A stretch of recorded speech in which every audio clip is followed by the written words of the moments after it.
magacaygu waa Cabdirasaaq waxaan ahay saaxiibka aadan waxaan jiiraan soo ahayn ilaa hadda muddo 30 sano ah isku meel aan ku dhalanay isku dugsi aan soo akhrisanay kadib waxaan soo aadnay isku school oo primary level ah haddana ilaa heer high school aan isla soo marnay kadib waxaa saaxiibkay u noqday nimankan darawaliinta oo magaaladan ka shaqeystaan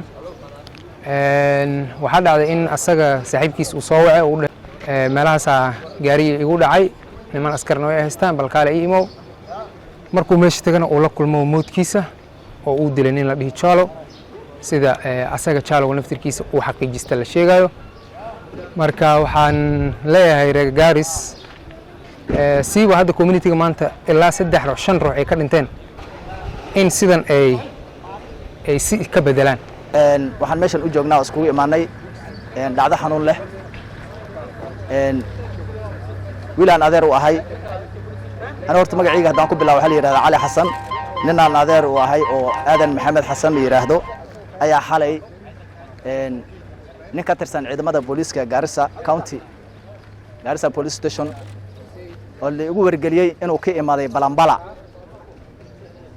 oo ay tahay shaqadiisa Balambala iyo xalay 8 saac habeenimo dhalinyaro dhadhaab ka imaatay oo gaari engage iska wadato wadada ku qabsaday dhalinyaradii baa soo wacdeen wiilkan adeerka u ahay oo ku yiraahdeen waxaan rabnaa ninkaas aan haystay inaad naga caawiso noo imow wiilka markuu meesha saa u tagay oo ninkii ay wada hadleen wuxuu dhahay adigaan kugu raadinayay bastoolad buu la soo baxay madaxana buu ka toogtay marka dhacdada xanuun kalaha meeshan isku keentay goobta waxay ahayd wadadan dhadhaab in u jirto Modikari 3 kilomitir marka arinta ayada la maartay xanuun kale ayaa meeshan isku keentay marka waxaan leenahay baaq dheer u dirahaya dawladda Kenya ciidamada booliska gaar ahaan kuwa Garissa ayaan baaq dheer u dirahaya siba the county commander waxaan leenahay ninka asaga ee dhacdada geystay dhacdadii koowaad ma aha waa tii saddexaad uu ka geysanayo meeshan Garissa oo uu dilayo rag yar oo 20 jir oo hadda soo baxeen oo dalkooda iyo dadkooda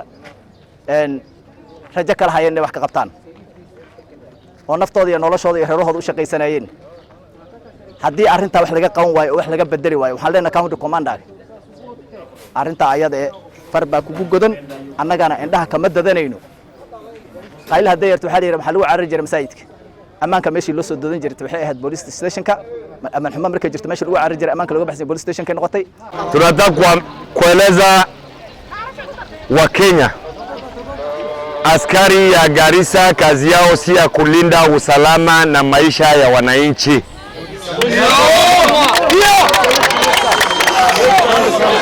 We have lost a young taxi driver for the 3rd time in this year. A 24-year-old Aadan Mohamed Hassan na amepigwa na askari anaitwa Chalo. Amefunga huyu kijana pia ni taxi driver pingu. Huyo kijana akakuja and he just shot him by point blank.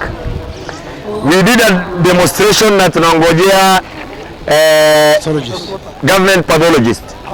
Cha kusikitisha ni kwamba Chalo amepewa gari ya polisi na command ya Garissa na tumeambiwa ameenda Nairobi.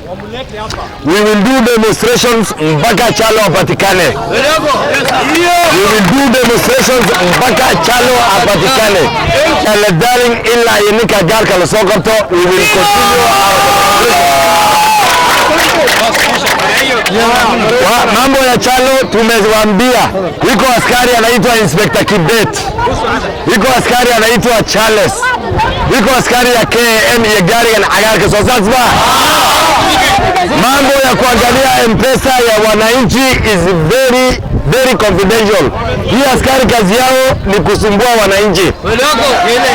We will either disband Garissa ama hiyo itaisha. Sasa mambo ya kusema ati simu yako iko na namba ya Somalia sio hatia. And we have told the CCIO, the deputy RC na county commander. Hiyo askari anaitwa Chief Inspector Kibet ama Inspector Kibet. Kila mara akishika mtu anatoa M-Pesa hapa, sio mbali, ndio hiyo M-Pesa.